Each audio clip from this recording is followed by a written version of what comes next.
അമേരിക്കയുമായി ഒരു കരാറിനുമില്ല. നിലപാടിലുറച്ച് ഇറാൻ. അമേരിക്കയുമായി ഒരിക്കലും ഒരു കരാറിലേക്കോ ഒത്തുതീർപ്പിലേക്കോ പോകില്ലെന്ന് വ്യക്തമാക്കി Iran parliament deputy speaker Hamid Reza Haji Babaei രംഗത്ത്. ഇരു രാജ്യങ്ങളും തമ്മിലുള്ള ബന്ധം കൂടുതൽ വഷളായിക്കൊണ്ടിരിക്കുന്ന സാഹചര്യത്തിൽ അമേരിക്കയുടെ പ്രാദേശിക ഇടപെടലുകളെയും സൈനിക കടന്നുകയറ്റങ്ങളെയും ശക്തമായി ചെറുക്കുമെന്ന നിലപാടാണ് അദ്ദേഹം ആവർത്തിച്ചിരിക്കുന്നത്. ഇറാനിയൻ മാധ്യമങ്ങളെ ഉദ്ധരിച്ച് പുറത്തുവന്ന ഈ പ്രസ്താവന അന്താരാഷ്ട്ര തലത്തിൽ തന്നെ വലിയ ചർച്ചകൾക്കാണ് ഇപ്പോൾ വഴിവെച്ചിരിക്കുന്നത്. തിങ്കളാഴ്ച നടത്തിയ പരാമർശത്തിലാണ് ഇസ്ലാമിക് റിപ്പബ്ലിക് ഒരിക്കലും അമേരിക്കയുമായി ഒരു കരാർ ഉണ്ടാക്കില്ലെന്ന് ഹാജി ബാബെ വ്യക്തമാക്കിയത്. അമേരിക്ക തങ്ങൾക്കുമേൽ ആധിപത്യം സ്ഥാപിക്കാൻ ശ്രമിക്കുന്നതിനെയും അദ്ദേഹം രൂക്ഷമായി വിമർശിച്ചു. അമേരിക്കയ്ക്ക് എപ്പോൾ വേണമെങ്കിലും യുദ്ധം തുടങ്ങാമെന്നും സ്വന്തം താൽപര്യപ്രകാരം എപ്പോൾ വേണമെങ്കിലും വെടിനിർത്തൽ പ്രഖ്യാപിക്കാമെന്നുമുള്ള നിലപാട് അംഗീകരിക്കാനാകില്ലെന്ന് അദ്ദേഹം തുറന്നടിച്ചു. അമേരിക്ക ആഗ്രഹിക്കുന്ന രീതിയിൽ പ്രാദേശിക കാര്യങ്ങൾ തീരുമാനിക്കാൻ അനുവദിക്കില്ലെന്നും അമേരിക്കയുടെ ഇത്തരം നടപടികളെ ശക്തമായി പ്രതിരോധിക്കുമെന്നും അദ്ദേഹം കൂട്ടിച്ചേർത്തു. ഇറാൻ വിദേശ നയവുമായി ബന്ധപ്പെട്ട് അരാക്ചിയുടെ മുൻ പ്രസ്താവനകളെയും പിന്താങ്ങുന്നതാണ് ഈ പുതിയ നിലപാട്.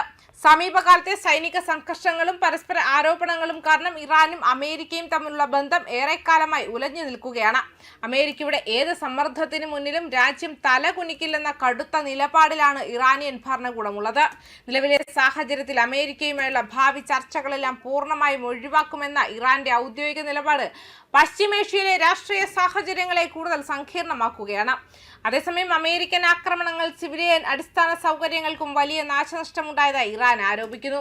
ടെലികമ്മ്യൂണിക്കേഷൻ സംവിധാനങ്ങൾ, പാലങ്ങൾ, ജലശുദ്ധീകരണ പ്ലാന്റുകൾ തുടങ്ങിയവ ലക്ഷ്യമിട്ട രാത്രികാല ആക്രമണങ്ങളിൽ 55 പേർ കൊല്ലപ്പെടുകയും 645 പേർക്ക് പരിക്കേൽക്കുകയും ചെയ്തുവെന്നാണ് ഇറാൻ പറയുന്നത്. ഈ കണക്കുകളും സ്വതന്ത്രമായി സ്ഥിരീകരിക്കപ്പെട്ടിട്ടില്ല. പെന്റഗണിന്റെ കണക്കുകൾ പ്രകാരം കഴിഞ്ഞ 2 ആഴ്ചക്കിടെ ഏകദേശം 100 അമേരിക്കൻ സൈനികർക്ക് പരിക്കേറ്റിട്ടുണ്ട്. ഫെബ്രുവരി അവസാനം മുതൽ ആരംഭിച്ച സംഘർഷത്തിൽ 18 അമേരിക്കൻ സൈനികർ കൊല്ലപ്പെട്ടതായും അമേരിക്ക സ്ഥിരീകരിച്ചിട്ടുണ്ട്. എന്നാൽ ഇറാൻ അവകാശപ്പെടുന്ന തോതിലുള്ള യുദ്ധവിമാന നഷ്ടങ്ങളോ സൈനിക കേന്ദ്ര നാശനഷ്ടങ്ങളോ സംബന്ധിച്ച് അമേരിക്ക ഔദ്യോഗിക സ്ഥിരീകരണം നൽകിയിട്ടില്ല. ഈ സാഹചര്യത്തിൽ പശ്ചിമേഷ്യയിലെ സുരക്ഷാ സാഹചര്യം കൂടുതൽ സങ്കീർണമാക്കുകയാണ്. ഇറാന്റെ അവകാശവാദങ്ങൾ ശരിയാണെങ്കിൽ അത് മേഖലയിലെ അമേരിക്കൻ സൈനിക ശേഷിക്ക് വലിയ തിരിച്ചടിയായിരിക്കും. മറുവശത്ത് ഈ അവകാശവാദങ്ങൾ സ്ഥിരീകരിക്കപ്പെടാത്തതിനാൽ വിവരയുദ്ധവും സൈനിക യുദ്ധവും ഒരേ സമയം നടക്കുന്ന അവസ്ഥയാണെന്ന് വിദഗ്ധർ വിലയിരുത്തുന്നു. ഏതൊരു രാജ്യത്തിന്റെയും പരമാധികാരത്തെ വെല്ലുവിളിച്ചുകൊണ്ട് അമേരിക്ക സംയുക്തമായി നടത്തിയ ഈ ആക്രമണത്തിന് പിന്നാലെ വെറും 2 ആഴ്ചയ്ക്കുള്ളിൽ ഇത്രയും വലിയൊരു തിരിച്ചടി നൽകാൻ ഇറാനിയൻ പക്ഷത്തിന് കഴിഞ്ഞുവെന്ന അവകാശവാദം ശരിയാണെങ്കിൽ അത് പ്രസിഡന്റ് ഡൊണാൾഡ് ട്രംപിന്റെ ഭരണകാലത്തെ ഏറ്റവും വലിയ രാഷ്ട്രീയ സൈനിക പരാജയങ്ങളിൽ ഒന്നായാണ് വിലയിരുത്തപ്പെടുന്നത്. സ്വന്തം സൈനിക മേധാവിത്വത്തെക്കുറിച്ചുള്ള അമേരിക്കയുടെ അവകാശവാദങ്ങളെ പൂർണ്ണമായും നിഷ്പ്രഭമാക്കുന്ന ഈ പുതിയ സംഭവ വികാസങ്ങൾ.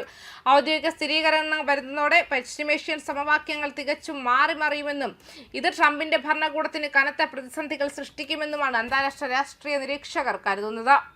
ന്യൂസ് ഡെസ്ക് കർമ്മ ന്യൂസ്.